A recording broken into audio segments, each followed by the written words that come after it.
Hi, I'm Cautex, and while it's yet another week with no warrior talents, it's also another week with some very significant developments going on behind the scenes. So let's get started and talk about what's been data mined on this week's alpha build.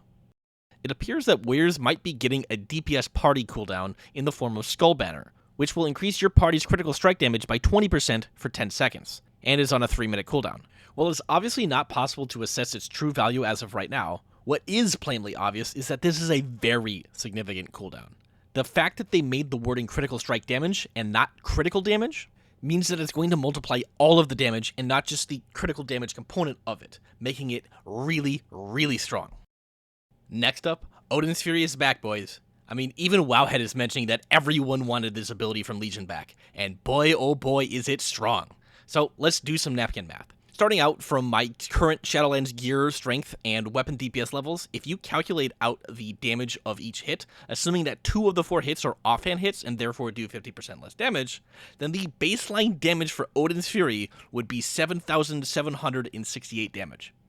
If you then implement some weighted averages, assuming that you had 15% crit, 30% mastery with a 70% uptime, and 5% versatility, then on average, Odyns Fury would do 11,349 damage each time you used it, and it's on a 45-second cooldown, meaning that it would be doing around 250 DPS. And that's only on a single target, because this is an AoE ability, of course. That extra 250 DPS would be worth around a 2 to 3% DPS buff right now, and of course, it's only going to get better because it's an AoE ability. I mean, this is a pretty easy win for Blizzard. They just said, hey, you like this ability? Well, here, have it back.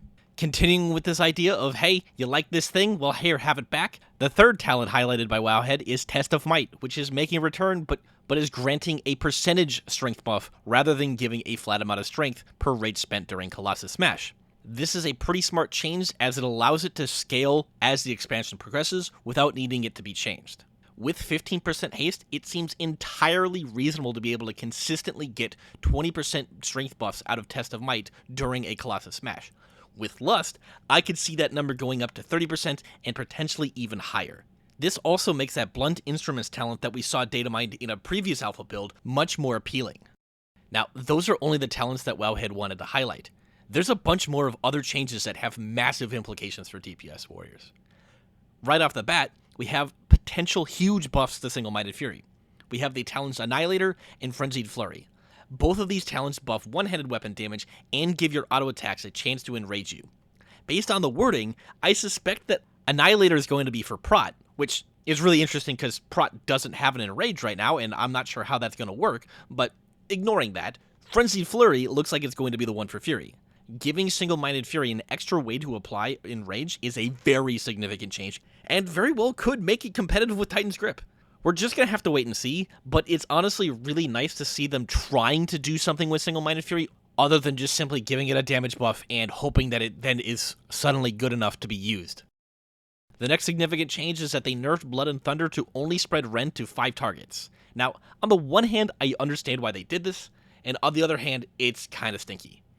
It seems to me that they're trying to prevent players from just rending once, hitting Thunderclap once, and then not touching those buttons until after Rend has fallen off. This change makes it so that if you're going to use Blood and Thunder in high target AoE, then you're going to need to commit to using multiple Thunderclaps. The real question that I have is that when it's implemented, I wonder how the logic's going to apply to this, right? If you hit Thunderclap multiple times, is it always going to try to prioritize putting Rend on new targets, or does it just randomly pick 5 targets? Does it refresh Rend on targets that have already got a Rend?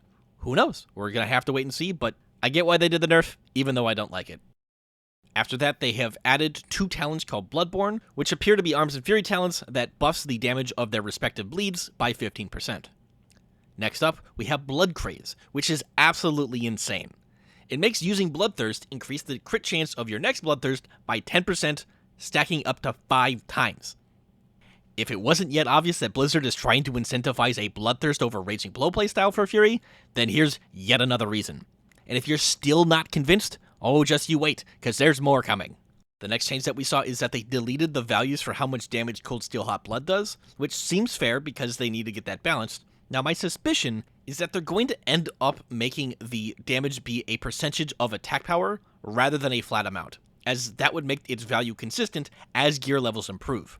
Now, the next thing that they did was they buffed Honed Reflexes, which now reduces the cooldown of Pummel, Shield Slam, Overpower, and Bloodthirst by 2 seconds rather than just 1. This talent is insane. Yes, faster Pummels are great, more Shield Slams are always better, and making Overpower a 10-second baseline cooldown makes it so that you don't get punished quite as often for bad luck on Tactician procs. That's all well and good, but just think about the fact that Bloodthirst's baseline cooldown is 4.5 seconds, meaning that with this talent, it's down to 2.5 seconds. 2 GCDs is a baseline of 3 seconds. With this talent, you can Bloodthirst every other global cooldown. This talent literally deletes Whirlwind from Fury's single target rotation. Every other GCD could be a Bloodthirst, and those Bloodthirst crits are going to be putting a bleed on the target. And with Cadence, it's going to give you a haste multiplier. And with Blood Craze, it's going to give you a higher crit chance on your Bloodthirst so you can get even more Cold Steel Hot Blood procs. I don't know what kind of drugs they're on at Blizzard, but they're on the good stuff. In a bit of less exciting news, they did add a talent that gives Enraged Regen a 20% heal attached to it. Now, I am absolutely in favor of this. I don't really have much else to say, but it is a very welcome quality of life improvement for this ability. Next up, they changed the Polarized Talent so that it now causes Onslaught to give you an 8-second Enrage. The big question that I have on this is whether or not taking this talent will remove the Enrage requirement on Onslaught, because it just seems like it's going to be a little clunky to be required to be Enraged so that you can then give yourself a really long Enrage. That's kind of weird, but hey, we're going to have to see how that plays out. The other big question that I have is how is this 8-second Enrage going to interact with other sources of Enrage? Because there would be absolutely nothing worse than hitting Onslaught, getting that 8-second Enrage, and then immediately overriding it because your Bloodthirst procced Enrage. That would just be really, really dumb, so I hope that that's not how that works, but we're just going to have to wait and see. Next up, they nerfed Seismic Reverberations to make it so that the extra hit only does 50% damage for all 3 specs. Now, I suspect that this nerf is to prevent overpowered interactions with a new talent that I'll be talking about shortly. The next thing that they added was it appears that they've added functionality for Spell Reflect to cause the enemy that gets hit by the reflected spell to take 20% increased physical damage for 5 seconds. On the one hand, they didn't need to do this. Spell Reflect is awesome on its own, but on the other hand, that's a super strong buff, and I love it.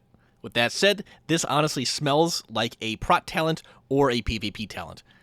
Alright, you remember how 5 seconds ago I said that there's another talent that I'll be talking about shortly? This is that talent. They added a talent called Sword of Storms. This makes Whirlwind do 200% more damage, but it makes it cost 50% more rage, and gives it a 10-second cooldown.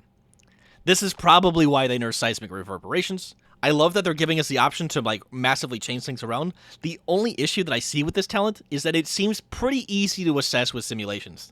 To me, this seems like the type of talent that's either going to be always taken in AoE situations because it's amazing, or it's never going to get taken because it's simply more DPS to run with a default Whirlwind.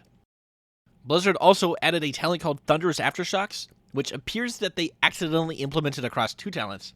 Now, if you assume that there's supposed to be 1, it makes Dragon's Roar do extra damage equal to 50% of your attack power to all enemies in front of the caster. This is obviously a pretty welcome buff, and it's nice to see that it makes no mention of doing less damage to non-targeted enemies, which might make Dragon's Roar not so garbage in AoE.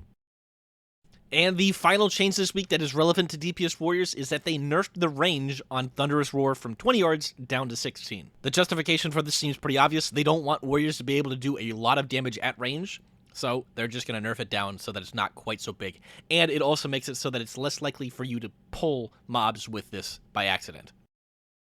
So, yeah, still no talents. But each week keeps getting me more and more excited to see the actual talents because there's just so much potential to make something incredible with what we've seen from data mining. In the meantime, tell me what you think the most exciting talent data mine this week was, or, as always, just tell me why my opinions are dumb. Lastly, I want to say thank you for watching this video, and subscribe for more.